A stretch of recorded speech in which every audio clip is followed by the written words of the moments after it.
National Weather Service in Chicago has issued a severe thunderstorm warning for Lake County in northeastern Illinois, northern Cook County in northeastern Illinois, until 7:30 a.m.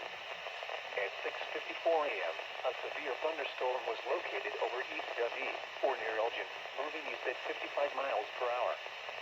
Hazard, 60 miles per hour wind gusts. Source, radar indicated. Impact, expect damage to roofs, siding, and trees.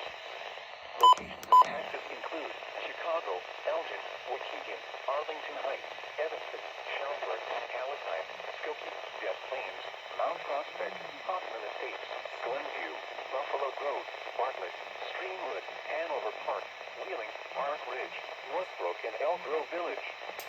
Including the following interstates: Interstate 90 between mile markers 57 and 77.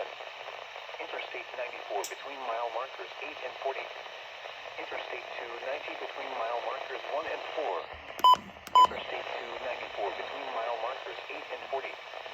This includes Open Community College, Schaumburg Boomers Baseball, College of Lake County, Great Lakes Naval Training Center, Harper College, Lake County, Illinois Fairgrounds, Lake Forest College, Northwestern University, Lavinia Music Festival, and Six Flags Great America. For your protection, move to an interior room on the lowest floor of a building.